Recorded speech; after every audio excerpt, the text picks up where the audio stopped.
Good afternoon and welcome. You're listening live to Heart-2-Heart, the program which aims to help you understand and to become your loving self. This is KMET 1496 AM ABC News Live. And I'm Dr. Mitra Rashidian. I'm a licensed marriage and family therapist and a certified sexologist in full-time private practice. And also, I do lots of research about human sexuality and publications and all of that. So it's my great pleasure to be here to offer this program with Dr. Robert Jaffe, who's also a licensed marriage and family therapist and a certified hypnotherapist. And we both are going to focus today on addictions, trauma, codependency, and relationships. Welcome, Dr. Robert Jaffe. Thank you. Thank you. It's a pleasure to be here. Likewise. And thank you. And so we're going to talk today about healing from codependence. As we've said in previous programs, codependence is probably the most common of the addictions. It is, I'm going to say it's not ubiquitous throughout humanity, but it is very, very widespread throughout most countries, many countries, including the US.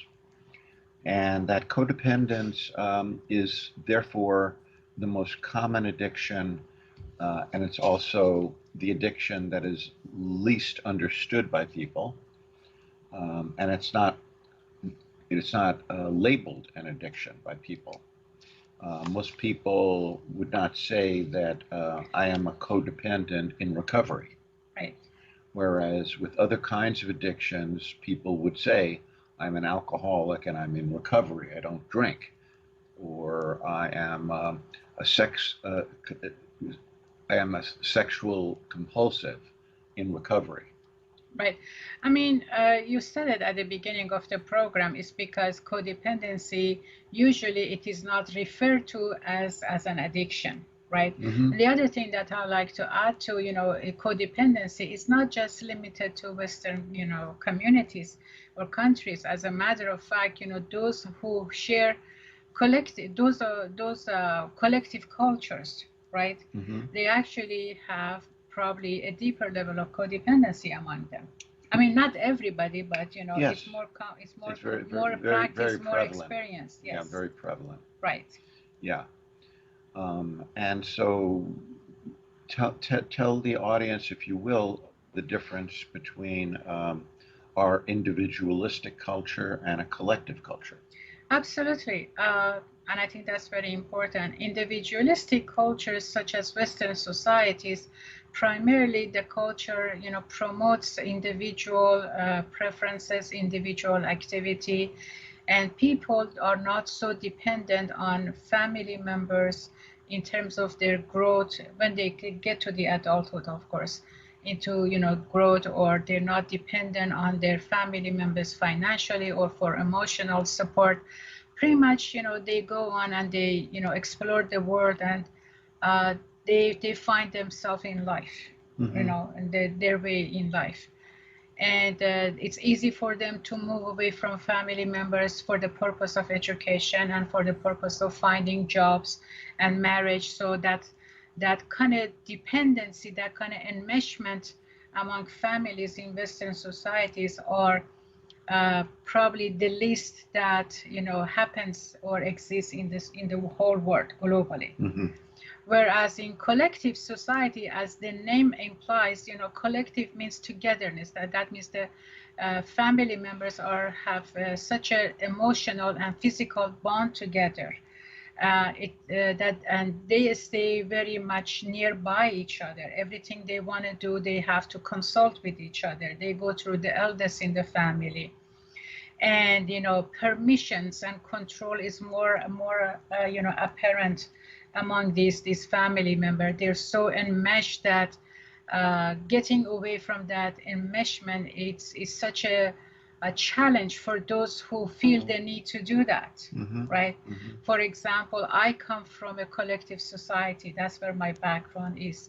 So for me to recognize that enmeshment and feel that, that's not something for me as a person, and wanting to walk away from that and look at the challenge that I have gone through. And I am a sexologist. So for a female to come from a Middle Eastern culture, which is really enmeshed collective society, to get to the part in a Western society to become a sexologist, to come online and talk about sex as openly as I do, you can only imagine how much of a personal growth and how much of a challenges I had to experience to get to this point. And I still I have those challenges, not as much as I used to. So and then family members from collective societies who do come to the United States through migration, there they bring with themselves their collective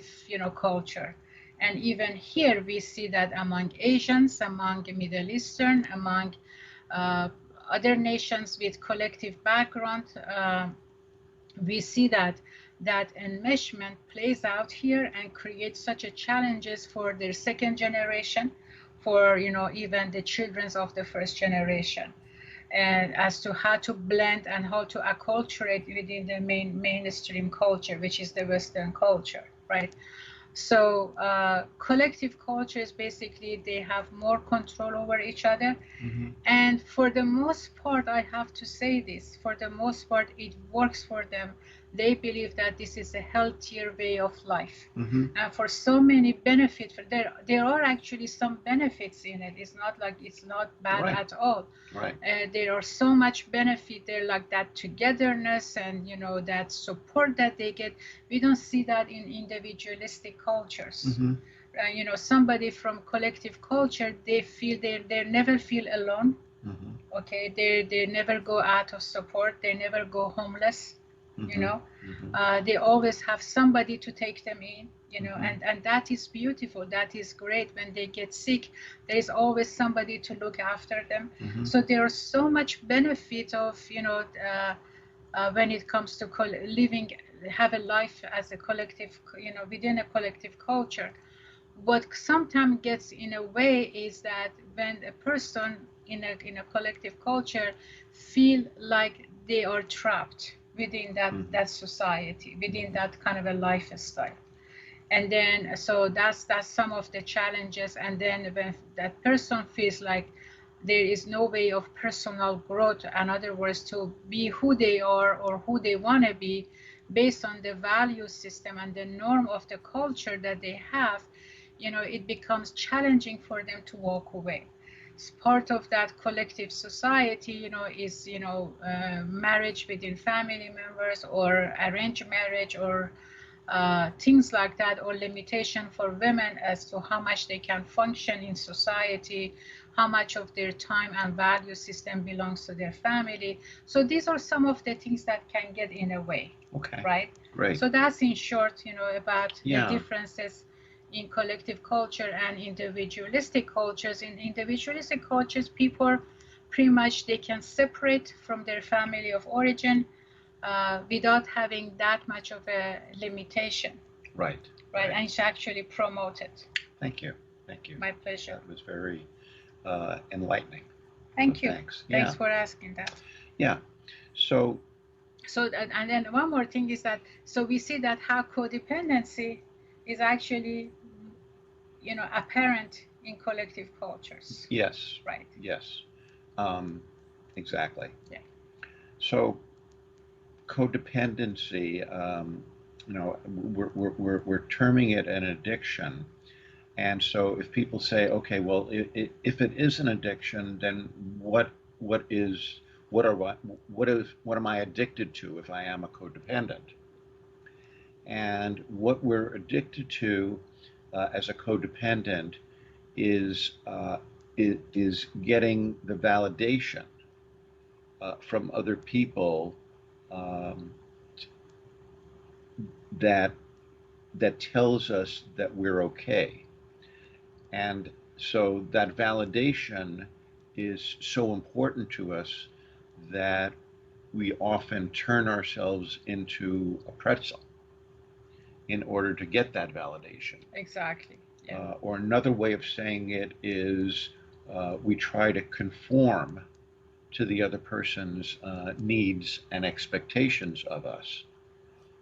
And to the extent that we do that is to the extent that we lose touch with our authentic true selves. And and many people, I think a lot of people go through life in that way. And you explained, how it's even harder in collective cultures to separate you, to find your authentic true self, if your authentic true self does not conform to the norm of society. Yeah, in collective cultures, it is as though there is one character for female, there is one character for male, Mm-hmm. and everybody has to obey, or follow, or prone to accept that as a normalcy of who they need to be as a male or a female. Yes, yes, exactly. And so that's what codependency is. Now, that being said, when if you have lost touch with your authentic true self and you are dependent on another person in order to feel like you're okay, then what do you need to do in order to free yourself from that? And like any addiction, denial is the hardest thing to overcome. The hardest part of freeing yourself from any addiction, whether it's to drugs, cocaine, um, even if marijuana can be an addiction, alcohol can be an addiction, meth, amphetamines can be an addiction, and sex can be an addiction. Although sex, you're not taking anything in your body, but you're creating chemicals in your brain that excite you and give you a sense of euphoria. And you can become dependent on that in order to escape feeling trapped, as you said, or feeling as though there's something missing in your life. So if you're feeling like something is missing in your life, and you use a substance or you use a process such as sex, gambling is also an addiction where it changes your brain chemistry, and codependence also changes your brain chemistry. So you're feeling as though you need that other person's approval. To that extent, you have lost touch with your authentic true self. And so the more you use whatever it is that you're using in order to get rid of the emptiness that's inside of you, that you're trying to fill through that addiction, the more the emptiness continues, because the substance or the codependence or the gambling or sex addiction will only give you temporary relief, whereas what you don't get through any addiction is release. You don't get release from that. And we'll talk more about that. We just got notified, so we will see you right after our commercial break. See you shortly.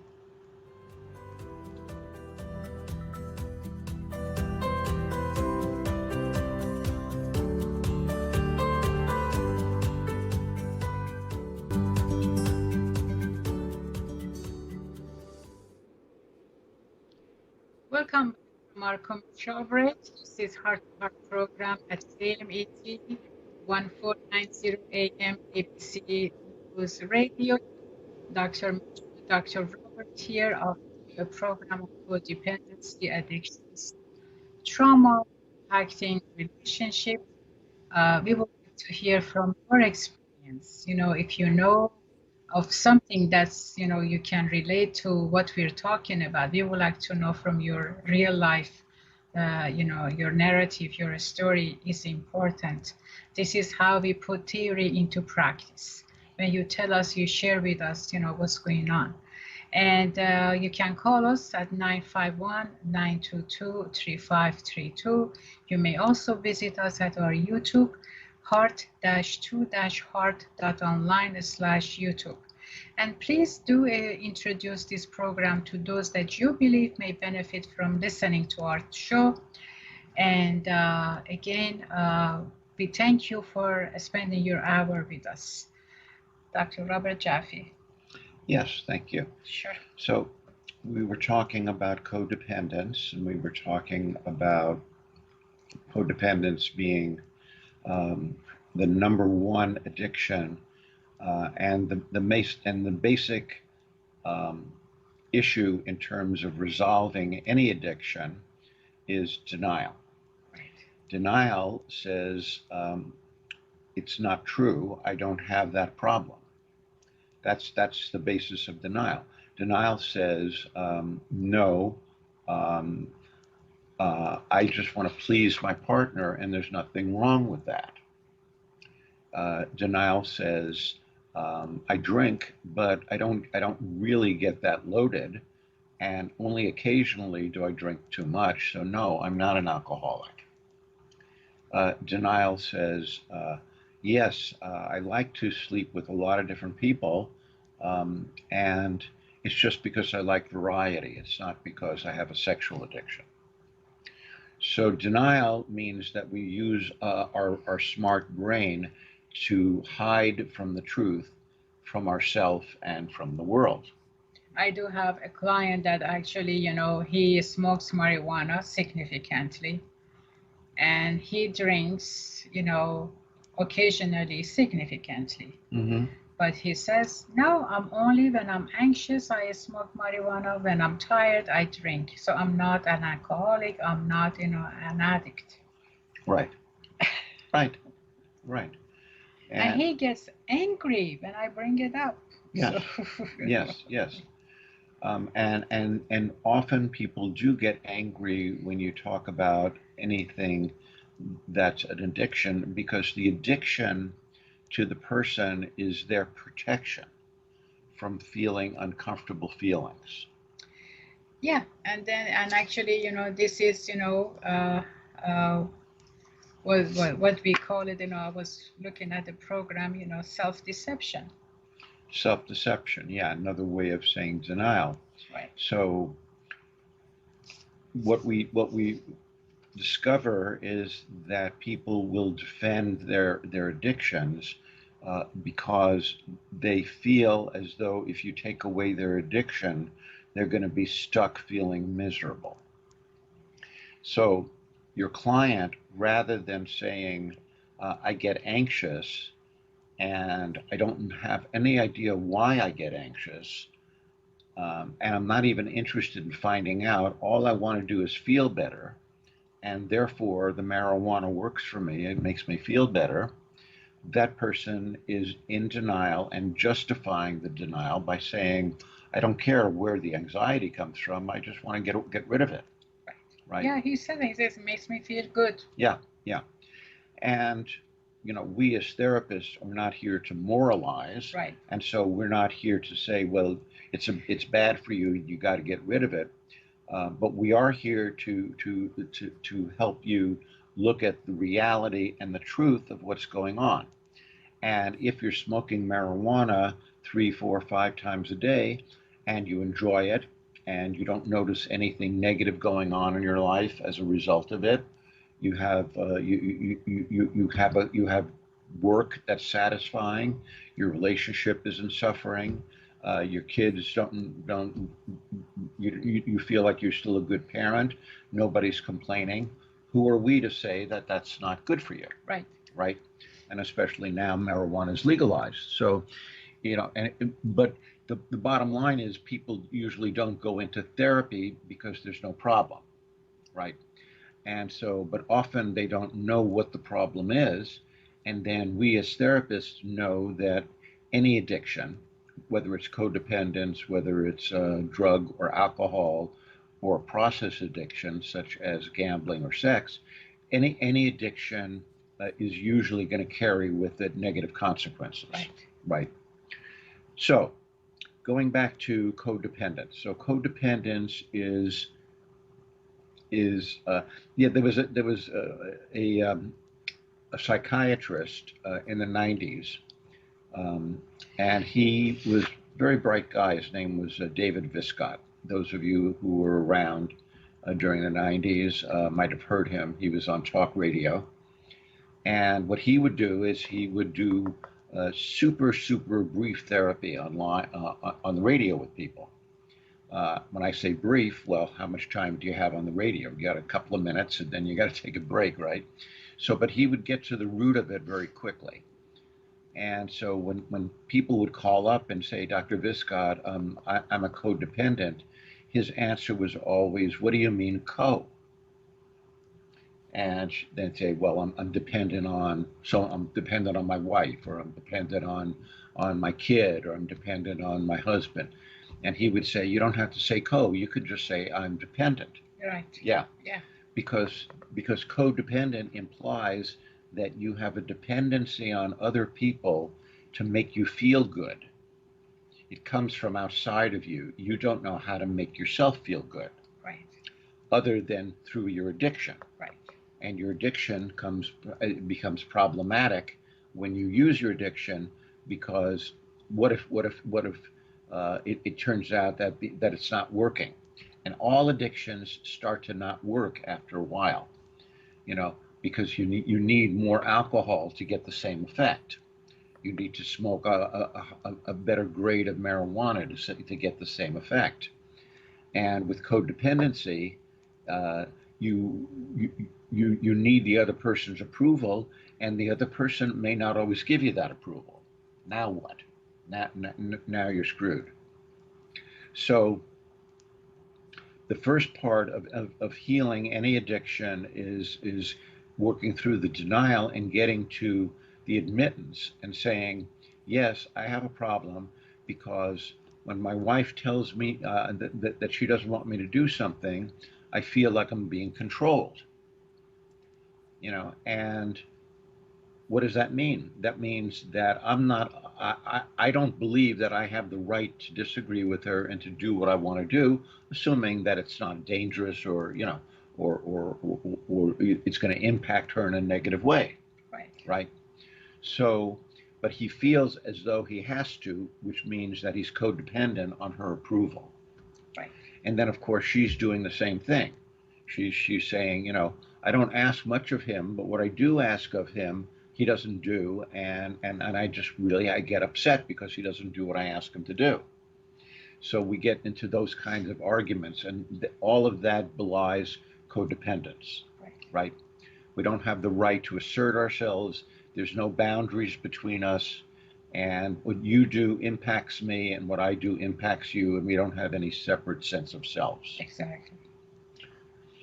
So there are 3 layers to all addictions that need to be dealt with once the person admits that they have a problem. Once they admit, and that's, I guess, the challenging part for a client to get to, Correct. Right. Correct. So there are people who come into therapy and they say, I know what my problem is. I'm addicted to, and they'll start off with that. Well, they are ahead of where a lot of people are. Right. Because they're coming in and admitting it. Now the issue is, can they stay with that admission and begin to work on it, or do they go back into denial? Once that person is able to acknowledge that they have an addiction, at that point, then there are 3 layers that they have to work through. The first layer, once they are aware of the addiction and they stop using the addiction, the person experiences a lot of emotions starting to come up. Those emotions were there all the time, but they were hidden by their addiction. So usually the emotions start coming up, and often there's a feeling of numbness because the person is overwhelmed. They don't know what to do now. Their addictive substance, which could be another person, as in codependence, or it could be a substance such as alcohol or marijuana, or it could be a process addiction such as gambling or sex that's no longer available, and that person then is not able to,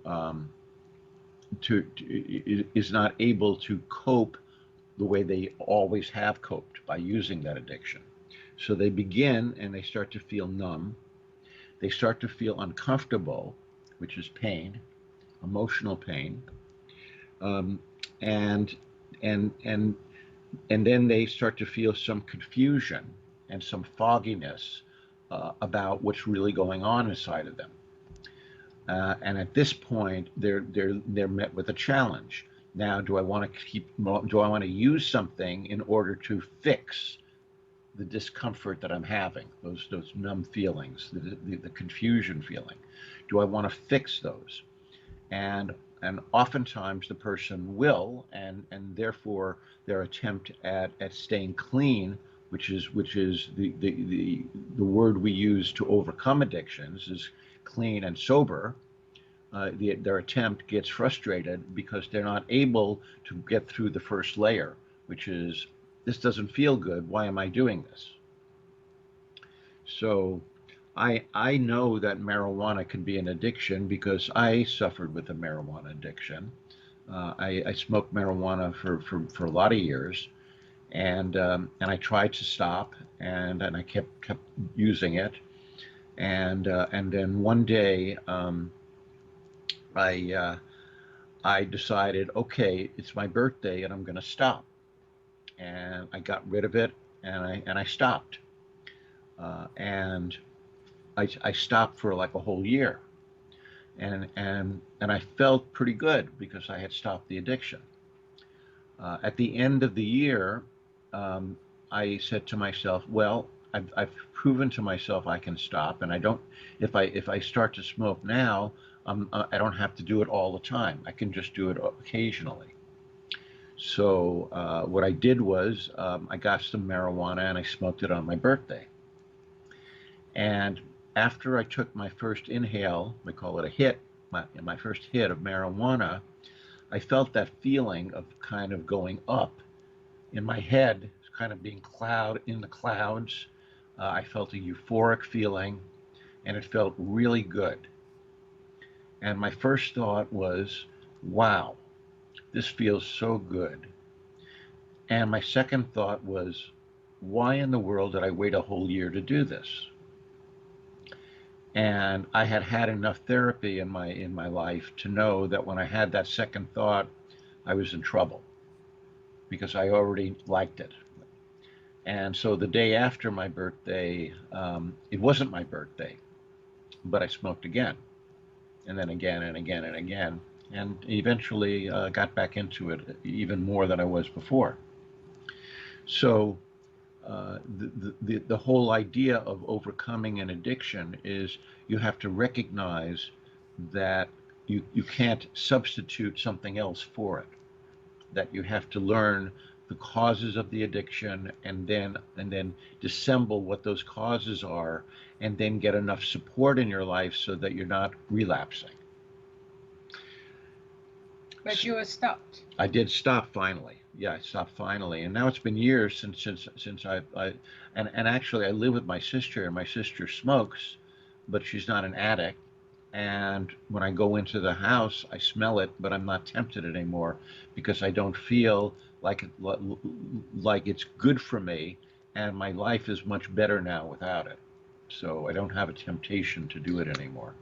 May I ask you if there was a turning point in your life that made you realize that you need to stop? There was a turning point. A lot of people say you when you hit bottom, Mhm. and I had an incident where I did hit bottom Okay. through that, because while I was smoking marijuana, I also started to take some pills, and eventually I got totally out of control. Right. Yeah, Right.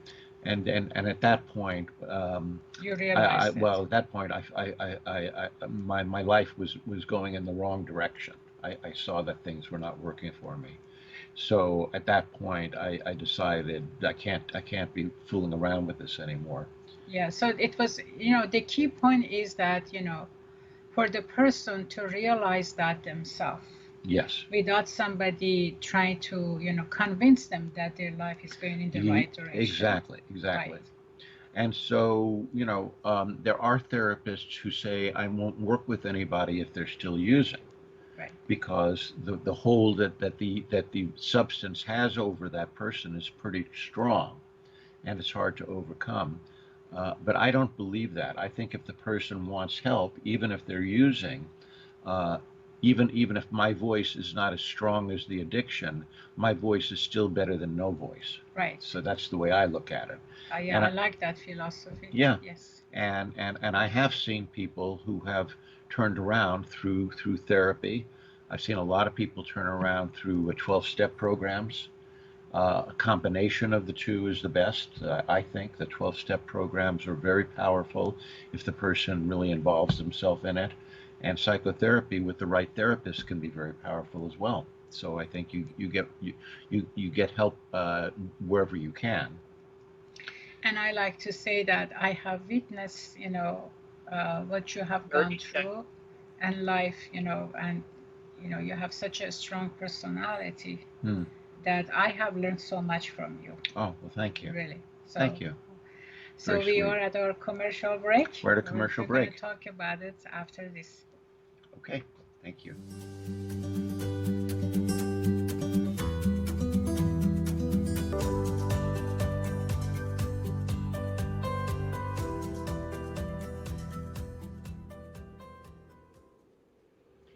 Welcome back to from our commercial break. This is Heart-2-Heart program. Dr. Mitra and Dr. Roberts here at KMET 1490 AM C News Radio. So we are talking about dependency, addictions, trauma, impacting relationships, and I want to say thank you for showing how great it is to talk about oneself and their challenges. Oh, You're such a role model for so many people who are listening to us and so many others. well, that's very sweet of you to say. Thank you. Sure. Thank And, you. It's really important to understand where we are and how we get, into situations and then how we get out of it.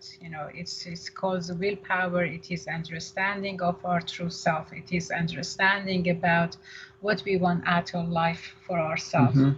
And how we don't allow difficulties to pull us down. Yeah, and my philosophy is really a pretty simple one. I believe that we are on this planet, and I say we, I mean everyone is on this planet to learn how to love better. Right. And a lot of people would say, no, that's not why I'm here, or that's not my journey, and I respect that. But that's my belief, and I think that we're all on that path, consciously or subconsciously. And so when we're doing something that is hurtful to ourselves, I believe that we're not being loving to ourselves. Exactly. But we have to recognize that we are doing something that's hurtful to ourselves, and then we have to make the choice to be more loving to ourselves. And that's a journey. It is. That's a journey. So the first level of recovery is the feelings start to come up. We experience numbness sometimes. We experience emotional pain, confusion. And then the second layer that comes up, if we are able to traverse the first layer, is to recognize that these feelings are usually due to traumas that we haven't let ourselves acknowledge. We've talked many times in our program about trauma being with the large T trauma, or the small t trauma. And just briefly again, a large T trauma is what the majority of people recognize as traumatic. Trauma makes us feel as though our life is being threatened. Therefore, a trauma would be an earthquake, where you feel like your life is being threatened. Any natural disaster, floods, um, volcanic eruptions, stuff like that. Also, any interpersonal traumatic events, such as being held up at gunpoint, um, being burglarized where you're in the house and you know somebody else is in the house, um, being physically assaulted, being sexually assaulted. Um, these are things which people would normally say, yes, I can understand how you were traumatized and how you felt as though your life was threatened.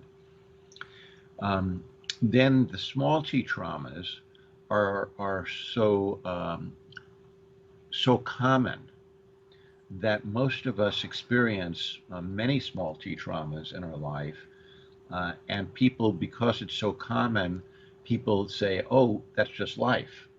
It happens to everybody. Yeah, yeah, and it may Yes. happen to everybody. It doesn't mean that everybody has the same response that that some people do. So in trauma, in all trauma, there's two parts to the trauma. There's the um, there's the traumatic event, um, and then there's the response to the event. Now, so uh, I grew up in California. I was born in New York, but I came out here when I was 5. And so I've experienced a number of earthquakes out here. And I don't feel traumatized by the earthquakes. Not Um, anymore. well, no, I don't. I don't know that. I don't know that I ever did, because the first few earthquakes were very minor that I experienced. And then when the earth shook a little harder, I didn't. I thought, well, it's not going to. It's probably not going to open up and swallow me. So I just got to make myself in a place where if something falls, it doesn't fall on me. And for me, it wasn't traumatizing. Um, but that was me. A lot of people were traumatized and are traumatized and are very, very afraid of earthquakes. So there's what happens, and then there's the response to what happens. Both parts are necessary in order to create a traumatic event. Right. Where so the small t traumas are the unkindnesses that we are exposed to, starting in infancy. When we hear our parents when we're 6 months old, or when we're 1 year old or 2 years old, when we hear them raising their voice, when we hear them yelling, those things can be very traumatizing, because we are small, we are totally dependent on them, and we are picking up their negative energy, their fearful energy, their angry energy. Uh, we may or may not be able to understand the words depending upon how old we are, but we're feeling it because we feel the energy around us. And if that energy makes us feel unsafe, then that is traumatizing to us. So there are many, many small t traumas. Getting bullied at school can be a small t trauma. Being told, as in your culture, girls are not as worthwhile as boys. Girls aren't as smart. Girls are, you know, I remember you telling me that when you were in school, that girls only had a very small play area. They had hopscotch and maybe a couple of things, and boys had, all this other stuff. They had basketball and football. Yeah, Right. yeah, and the unfairness of being treated as less than because you're female. Right. Those can be traumatic as well. So why am I saying this? I'm saying this because each person, based on their own belief systems, based on their own physiology, based on their own ability to respond to things, may find one thing traumatizing, and their friend who's standing right next to them, who's exposed to the same thing, doesn't find that traumatizing. That doesn't mean that it wasn't really authentically traumatizing to the person who experienced that trauma. I can give you an example of this, that how things can become traumatizing for one and not traumatizing for another one, right? Mm-hmm. For example, horseback riding, right? Yeah. So I remember as a child, one of my activities was horseback riding. So horseback riding for my, male cousins was something really fun and enjoyable.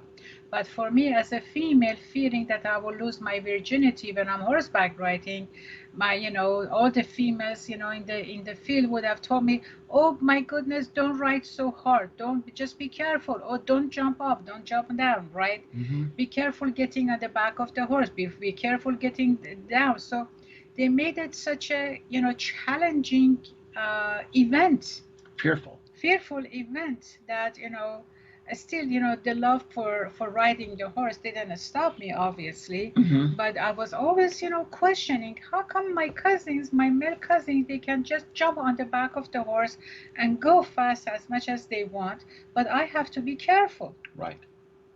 What is it that I have to be careful? Because at the same time, I wasn't being told why I have to be careful. Right. So I can only say that I can only learn that I'm a female and I have to be careful. Now, just imagine, that's by itself is traumatizing, because as a female, I have to be careful. Mm-hmm. Right. And you have no control over and it. I have no control over it. And so it's natural to feel as a female, I feel bad about being a female. Mm-hmm. Mm-hmm. Right. Not that I did, of course, maybe I did to a degree, I don't know, right? Yeah. But then again, I know these type of experiences, how a horseback riding becomes such a fun activity and for boys, but becomes such a, fearful event for a girl. Yes. Yes, exactly. Right. Yeah, it's a great example. Thank you. Yeah. So these are what we would call small t traumas, because they are so pervasive, Right. and because a lot of people get them, people tend to not take them as seriously. It's like, okay, well, that was that. Yeah, that was unfortunate, but you got over it, right? That's what they would say to you, rather than, oh, how did that affect you? And it might have affected you in one way, and a friend of yours, another woman and a girl, in another way. Right. Yeah. So the same thing happened to me when I was, going to swimming pools and I was diving, right? Mm-hmm. So diving for boys, the way they were, do their diving was such a fun thing. The splash of water, the hitting the water, how deep they used to go in the water was fun. But as a girl, oh, be careful you're diving, be careful you're diving, you can hurt yourself. Mm-hmm. And I was looking at, my mom. What do you mean I'm hurting myself? I'm just going inside the water. Mm-hmm. How hurtful that can be. Mm-hmm. So then it made it kind of fearful for me to jump. Mm-hmm. Right. Because I believe I internalized that jumping, in the water can become hurtful. But I was looking at my brothers, nobody would stop them from jumping into the water. Right. So the message, overall would be, as a female, if you jump, you're going to get hurt. Right. Yep. So there they go, another reasons for a female to feel bad about being a female. Mm-hmm. Exactly. Right. Yeah. So the second layer is looking at how we cover up these traumas with compulsions and addictions. But if that's what you're talking about me, I disregarded everything I was told. Yeah. But if you're traumatized, then and again, it's a big if, right? Because it's not just what happens; it's also your response to what happens. Yes, that's true. And so, if you are traumatized, and that is never dealt with, that can become a lifelong handicap. Right. That weighs you down, right? Accurate. Using your example, You know, if you bought into their statement that girls, have to be much more careful than boys, then it might have inhibited you from trying different things in your life or going to places in your life that you wanted to do but didn't do. And actually, this statement is so accurate because among my friends and siblings and cousins, many of them stayed with the rules. Yes, yes, yeah, You know, yeah, many of them stayed with the right, rules. Yeah, right. And it's hard as a child to recognize that these are rules that you don't believe in, since you look up to your parents, and your parents have been alive a lot longer, and they are your mentors in a lot of ways, and they must know. So it's very difficult to really have your own opinion when you're young. exactly. Yeah. Yeah. So the second layer again is about how we develop our addictions in order to and compulsions, and other disorders, um, emotional disorders, based on the traumas that we've experienced that we haven't ever looked at. And then the third and final layer is that of what we would call the adult child wounding, which is what we were talking about throughout this. And this layer contains a lot of fear feelings, a lot of shame feelings, and especially a lot of anger feelings. And people get stuck in that area. I've had a lot of people tell me, when we're talking about parents who may have had good intentions, but it didn't turn out well because the way that they expressed it wasn't helpful and maybe was even hurtful. The person will say, "Well, I knew my parent loved me and they did the best they could, and I have no right to be angry." See, and then as soon as you say that, then any anger that you do have goes underground again, and then you have to keep covering it up, and using addictions in order to cover it up is a way to do that. So what I say to them is, we're not here to bash your parents. Right. We're not here to tell you that your parents didn't love you. We're here to look at the things that were helpful and the things that they did that weren't helpful. Exactly. And then to look at the feelings that you had, and how those feelings have impacted you in the past and may still be impacting you because you haven't allowed yourself to feel them. So why don't we continue with this amazing conversation the next time? Well, we will, and I just looked at the clock, and wow, it went fast. We went fast. So I'd like to invite you to please join us the following week at 3 o'clock for another episode of Human Sexuality, and then at 4 o'clock with Dr. Robert Jaffe about codependency, addictions, trauma impacting relationships. We thank you for sharing your hour with us, and we look forward to seeing you the next time. And don't forget that all you need is love. All you need is love. Have a wonderful evening. Bye-bye.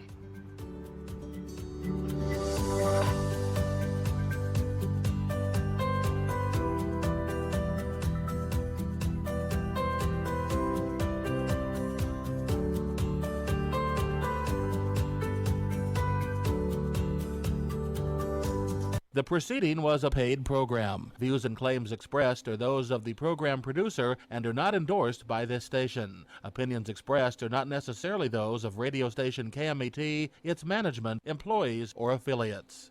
KMET Banning. From ABC News, I'm Chuck Sievertson. The families of unarmed blacks who died at the hands of police, George Floyd, Botham Jean, Terrence Crutcher, sat down with U.S. senators at the Capitol to talk about a police reform bill. With them,